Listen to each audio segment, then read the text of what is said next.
UP मदरसा act वैध है या अवैध? सुप्रीम कोर्ट ने इस मामले पर बड़ा फैसला सुनाया है। सुप्रीम कोर्ट ने इलाहाबाद हाई कोर्ट के फैसलों को पलटते हुए यूपी मदरसा एक्ट की संवैधानिकता को बरकरार रखते हुए मान्यता दी है। इलाहाबाद हाईकोर्ट की लखनऊ बेंच ने यूपी मदरसा एक्ट को संविधान के मौलिक ढांचे के खिलाफ बताते हुए सभी छात्रों का दाखिला सामान्य स्कूलों में करवाने का आदेश दिया था। सीजेआई डीवाई चंद्रचूड़ के नेतृत्व वाली सुप्रीम कोर्ट की 3 जस्टिस की बेंच ने कहा है कि यह सही नहीं था। सुप्रीम कोर्ट ने आज इस दिए फैसले में कहा कि राज्य सरकार शिक्षा को नियमित करने के लिए कानून बना सकती है। इसमें सिलेबस, छात्रों का स्वास्थ्य जैसे कई पहलू शामिल हैं। सुप्रीम कोर्ट ने कहा कि मदरसा मजहबी शिक्षा भी देते हैं, लेकिन उनका मुख्य उद्देश्य शिक्षा ही है।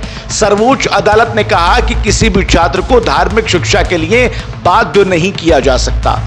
यूपी मदरसा एक्ट को लेकर सुप्रीम कोर्ट ने यह भी कहा है कि एक्ट में मदरसा बोर्ड को फाजिल, कामिल जैसे डिग्री देने का अधिकार दिया गया है। यह यूजीसी एक्ट के खिलाफ है, इसे हटा देना चाहिए। सुप्रीम कोर्ट ने कहा है कि डिग्री देना असंवैधानिक है, बाकी एक्ट संवैधानिक है। सीजेआई चंद्रचूड़, जस्टिस जेबी पारदीवाला और जस्टिस मनोज मिश्रा की बेंच ने फैसला लिया। सुप्रीम कोर्ट ने कहा कि बोर्ड सरकार की सहमति से ऐसी व्यवस्था बना सकता है जहां मदरसे के धार्मिक चरित्र को प्रभावित किए बिना सेकुलर शिक्षा दे सके। 5 अप्रैल को सुप्रीम कोर्ट ने यूपी मदरसा एक्ट पर सुनवाई करते हुए हाई कोर्ट के आदेश पर अंतरिम रोक लगा दी थी। इस मामले में सुप्रीम कोर्ट ने 22 अक्टूबर को फैसला सुरक्षित रख लिया था।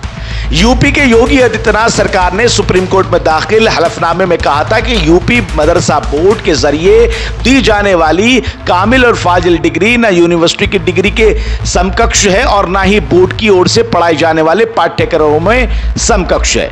इसी स्थिति में मदरसा के छात्र उन्हीं नौकरियों के लिए योग्य हो सकते हैं जिनके लिए हाई स्कूल इंटरमीडिएट की योग्यता की जरूरत होती है।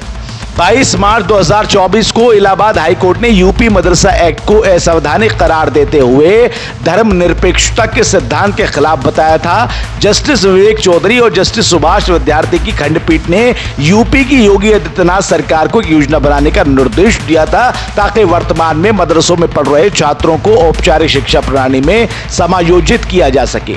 लेकिन अब सुप्रीम कोर्ट ने हाई कोर्ट के इस फैसले को बदल दिया है और उसको संवैधानिक करार दे दिया है।